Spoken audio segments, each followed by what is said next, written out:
All right, welcome back. In today's video, we're going to talk about the complex number z, and this is going to be the first video from the series of videos on complex number. This is basically a review of complex algebra. We went over in a series of videos sinusoidal signals, and this is all under AC analysis. So this is the basic to AC analysis. So let's go ahead and start talking about our review. So the complex number z, and in many books, it is represented by a bold capital letter. And when you write it in your book, you might have to put some kind of fancy little thing on it to remember that it's a complex number. But in this case, I remember, and I'll just keep it at z. So the complex number z in rectangular form is equal to x plus j y, and we use j instead of I because in electrical engineering we use our I to represent our current and we don't want any confusion, so we keep it strictly like this. So the real part of the complex number z is x, and that is equal to the real part of z is equal to x, and the imaginary part of z is equal to y. It is also important to note that j is equal to the positive square root of -1. Alternatively, we can then write z in polar form, and in polar form z is equal to the magnitude of the complex number z times the complex exponential j theta. So the magnitude of z is equal to the positive square root of x squared plus y squared, and theta is our angle.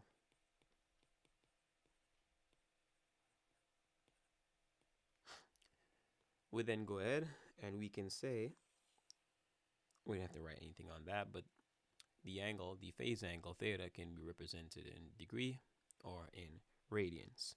We can convert from rectangle to polar using the following information. So we can go ahead and say that z is equal to x plus jy, and that is equal to the magnitude of the complex number z times e to the j theta. And this can be achieved using the following information.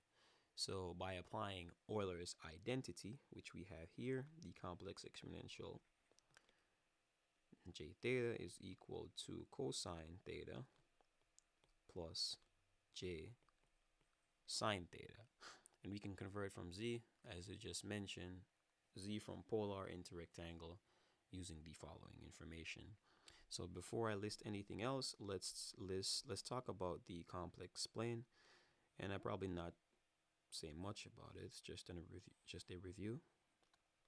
So we know we have the imaginary part, imaginary axis, and the real axis. We know that the imaginary is y and the real is x. We have the point z, the magnitude of z, and we have our angle theta. So here's the triangle. If we extract the triangle from that, y and x. So we then go ahead and say that the x is equal to the magnitude cosine. Cosine is real, or even, I should say, real, even. And then y we know is odd. And also we know that tangent is sine over cosine, and if we need the angle theta and we know y and x, we can then go ahead and take the inverse tangent of sine over cosine, which is just basically y over x. So the relation between polar and rectangular can be achieved using the following information. So we then go ahead and talk about the complex conjugate, and that is denoted by z superscript or a star superscript or an asterisk. And also note, to obtain this, we change a positive j to a negative j. Let's put that in brackets. So therefore, if we had z, which is equal to x plus jy, if we want the complex conjugate of that, and that is thus equal to x minus, we change the positive to a minus, and positive to a negative or plus to a minus, and that's basically the conjugate of z. Also, notice that when we have, if we go back up here and we look at in polar form, notice that the j is positive. So here we have a negative j, so this can be written in polar form as followed, and the negative would then go there. Also, if we have the shorthand notation, I don't see that, I didn't list that. So the shorthand notation is basically saying that the complex exponential, so it's plus or minus j theta, in our numerical calculations, we can write that as a shorthand notation, and that is equal to plus or minus theta. So we can then move on. But before we move on, I think we can probably include this. So the magnitude of z, and I think we've written that down. So here we had the magnitude of z. So the magnitude of z is also, we can get the magnitude of z by taking the positive square root of the complex number z times its complex exponential. So let's write that down again. The magnitude of z is equal to the positive square root of x squared plus y squared, and that is also equal to the positive square root of z times its complex exponential. We can prove that by using two different, we don't have to use two different z's, because we already have here z and its complex exponential. We go ahead and we write that down. So x plus jy times x minus jy,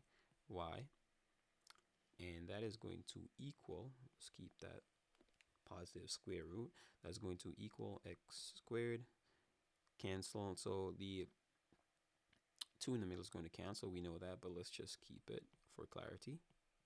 So negative jy plus xjy plus y squared.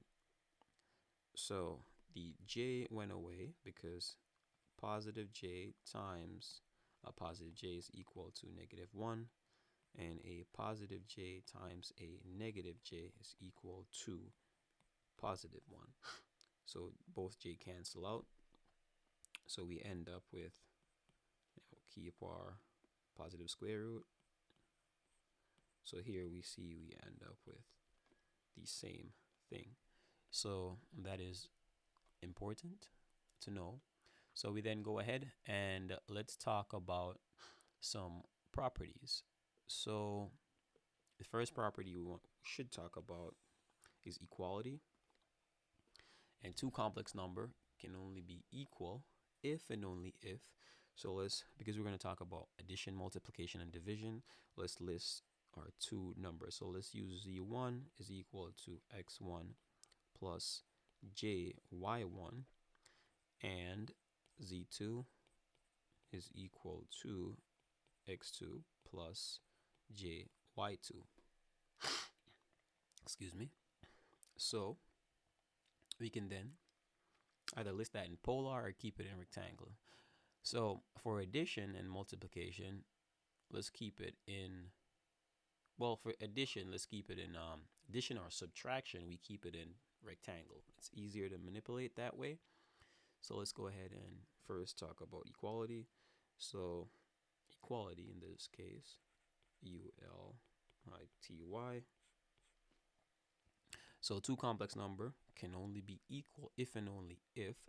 So Z1 can only be equal to Z2 if and only if the real part is equal, so x1 is equal to x2, and I wouldn't say imaginary part, but the number from the imaginary part, so that would be y1 is equal to y2, because if y1 is equal to y2, remember that g doesn't have a subscript, so if the imaginary part is equal. And also, or shouldn't say and also, this is the main thing, but we can say it's equal. We have equality if the magnitude of Z1 is equal to the magnitude of Z2, and this is where the and comes in, if theta 1 is equal to theta 2. So remember, just a while ago we say that when we're doing addition or subtraction, it's easier to stay in the positive form. So then we can say Z1 plus Z2.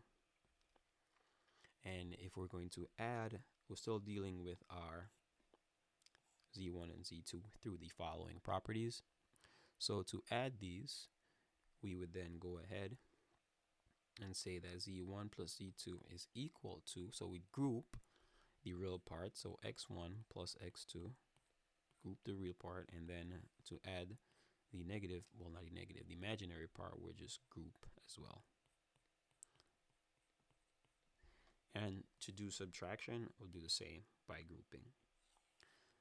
So now we move from subtraction, and let's talk about multiplication or division. This is where if we use the polar form, it becomes a little bit simpler. So multiplication, we then go ahead and say that if we multiply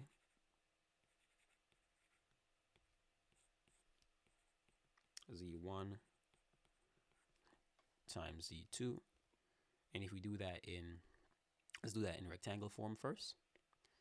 So we have x1 plus, and in our case, not y1, x1 plus y1, yep, because we're multiplying x1 times x2. Well, we're multiplying z1 times z2. So here we go with x2 plus j y2. And then we see that the same thing is that we distribute, FOIL it out, and then FOIL out and then group. So we FOIL it out first and then group our terms. So when we FOIL and then group, we then get x1 times x2 minus y1 times y2, and I like to keep a positive. So then we go ahead and x1 times x1 times y2, and if you notice that the following, the first is the real, but because we have a, whenever we distribute it, we're going to have a imaginary x and imaginary y. So we then go ahead and have our imaginary x2, imaginary y1. And that is how we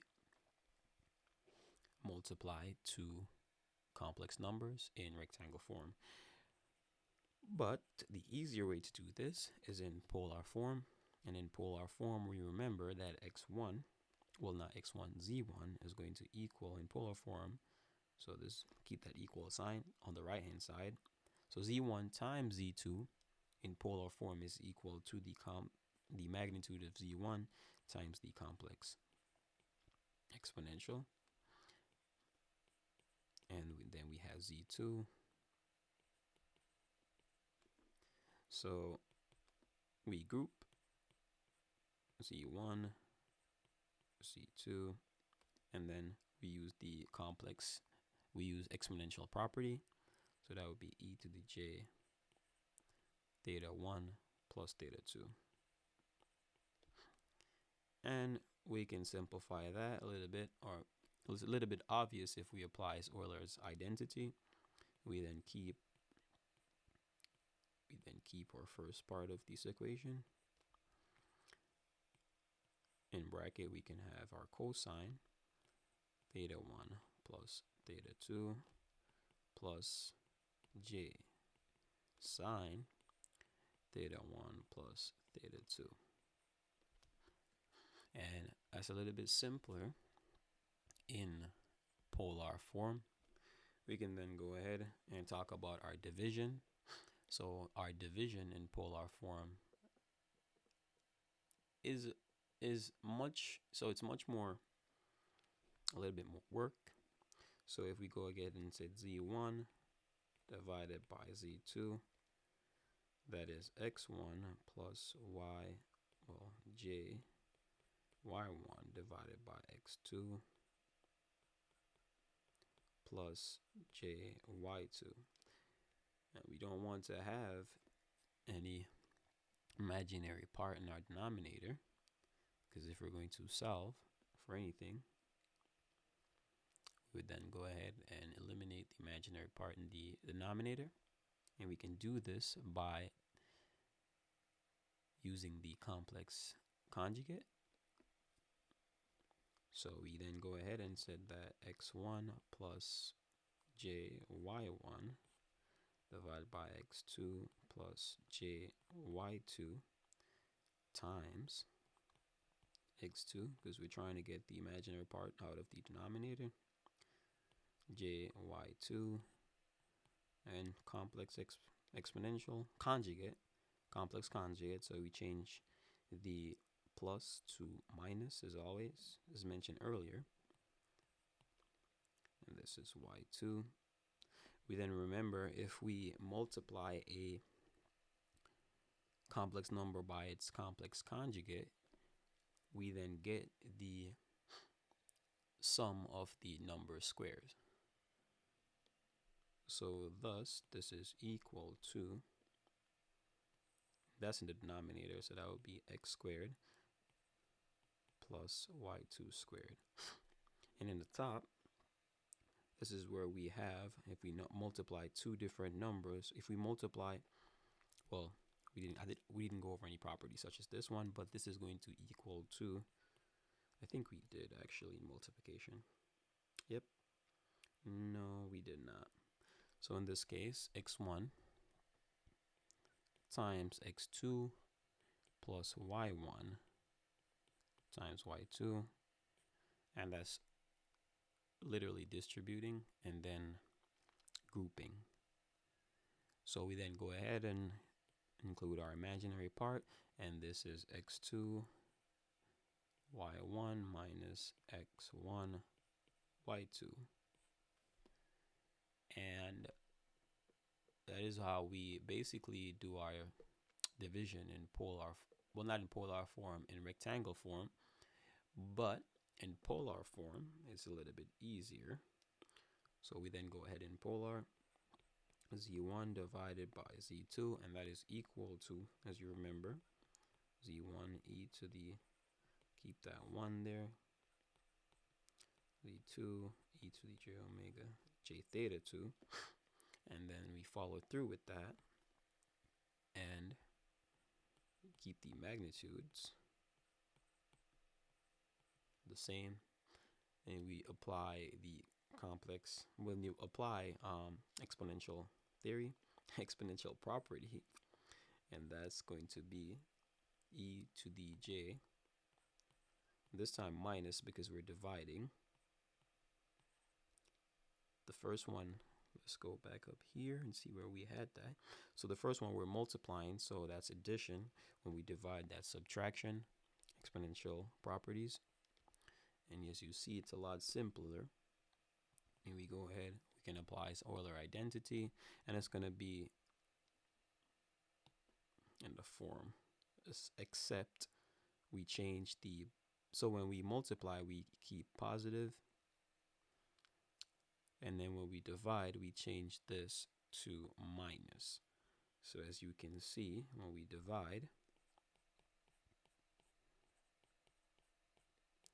this is going to, oops, my bad. It's going to be cosine. And remember, we had positive for multiplication. It's kind of like the angle theta within Euler's identity, within the cosine, takes on the exponential. So the property takes on the property. So division is subtraction, multiplication is addition. And theta 1 minus theta 2. And basically that's how we divide in polar form. I should write division. So we can then go ahead and talk about powers.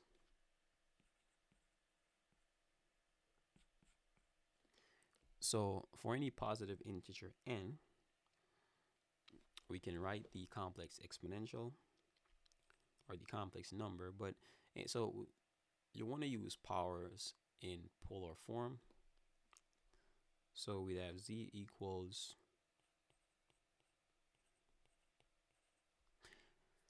its polar form.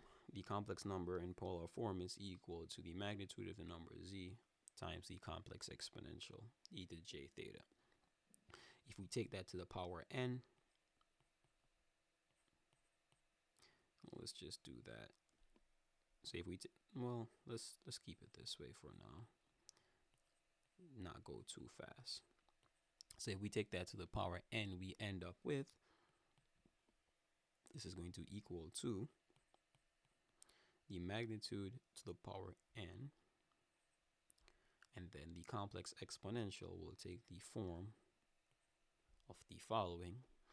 Then if we write that, if we express that in Euler's identity, in the form of Euler's identity, we then still keep our magnitude of z to the power n, and then cosine, well, not cosine, well, yes, cosine takes on n times theta, some number n times theta, plus j sine some number n times theta. And also, we can then go ahead and say, well, what if we take the square root of the number z? We can then go ahead and say, if we take the square root of z, we know that the square root of z can be written in the form z to the half. So if we, in our case, is, say we're trying to, well, I probably shouldn't have mentioned this, but it's easy in the sense, plus or minus, if we z squared, well, not z squared, but how would you want to express this? We want to express this, well, yes. So if we take z to the half, and that is equal to, because we'd want to take, yep, that's equal to plus or minus z to the half e j theta, and that would be divided by 2 times a half. And the plus or minus is if we take the square root of both sides of anything, so we'd want to keep the plus or minus. And as always, we still end up with theta divided by 2 plus j sine. So the angle of sine or cosine takes on the exponent of the complex exponential divided by 2. And that what we have there for powers. Also, some useful relations. Didn't want to make this video this long, but it's important. -1 can be written as, And before you even think about, say for instance, if we had cosine pi, and we had, say, sine, in a sense, well, not in a sense, sine pi. Before I go so far, let's write this out first. Excuse me. So cosine pi is equal to -1. Excuse me. Sine pi is equal to 0. So we can then go ahead. If we scroll back up, I don't know if I listed it. Excuse me. Where is that? Well, I didn't think so. So a lot of times we may get -1 when doing some math and complex numbers. So we get j and we get a negative j, a j, a -1, the square root of j, the square root of negative j. So the first one we should start with is j, because I think we've done that already. I don't think so. Yep, I think we've done that. So I think I gave you that j is equal to the square root of -1, right? So remember this. But now let's go ahead and say that j can be written in the form of e to the j pi over 2. This is because if we back off a little bit, and before that we can just go ahead and write that as 1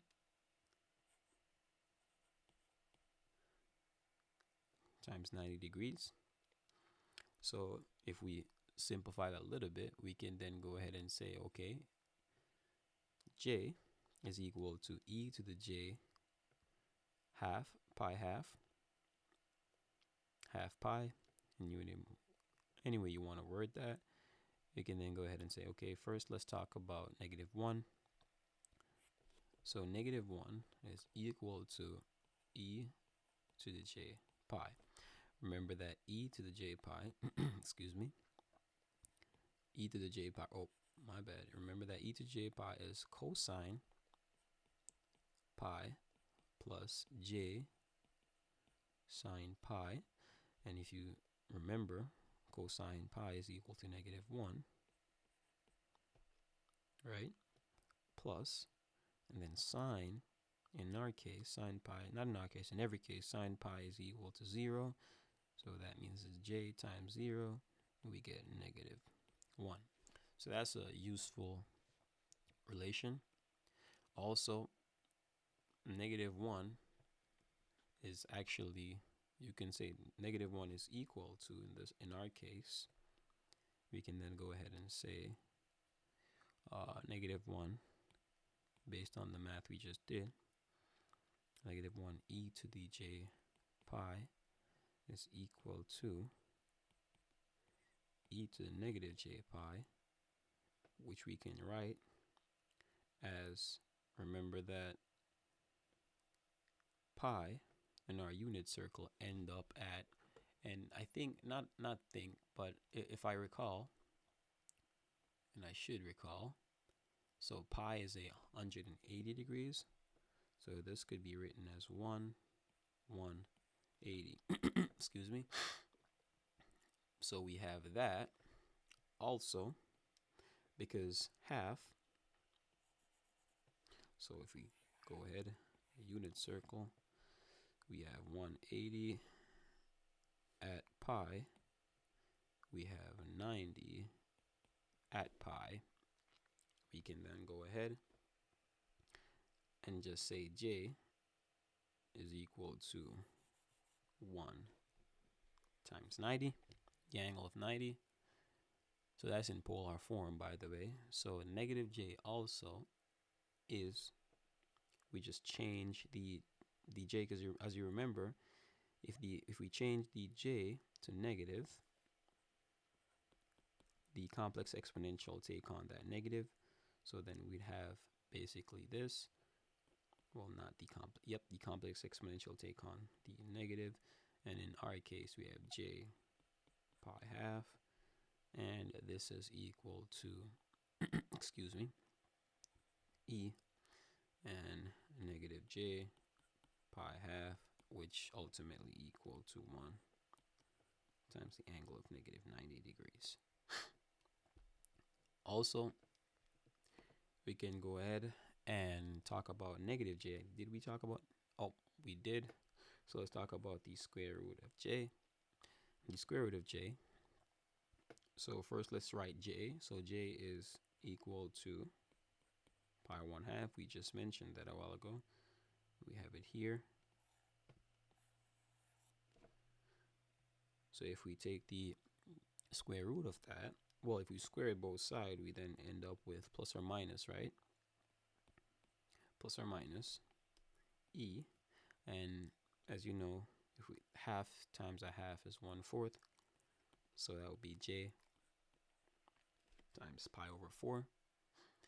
And this is where it might seem a little bit tricky, but we would want to express our complex exponential in polar form, not polar, in rectangle form for the numerator. So thus we would end up with plus or minus 1 plus j divided by square root of 2.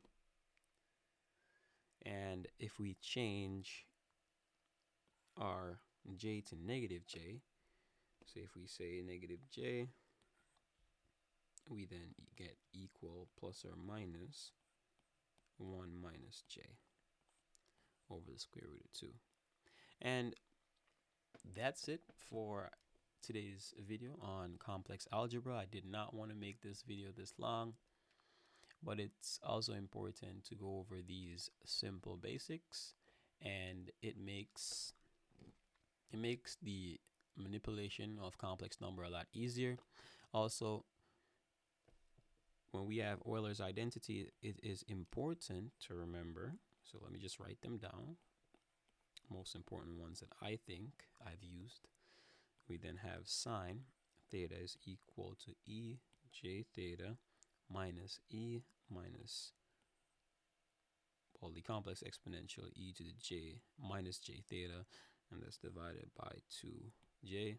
Normally I like to write my j's in front. And you can change the, so cosine, I was just going to tell you what you could change, but let's write that down. It's e to j theta. We change minus to plus, and we still keep e to the minus j theta. And we do away with the imaginary part. Cosine is real, so we just include 2 in the numerator. Also, what else is important? I think basically with this, you can go ahead and basically get through most of the complex algebra in circuit analysis, actually in AC analysis. So that's it for this part of the video. That's it for this video. So I'll see you in the next one. Bye.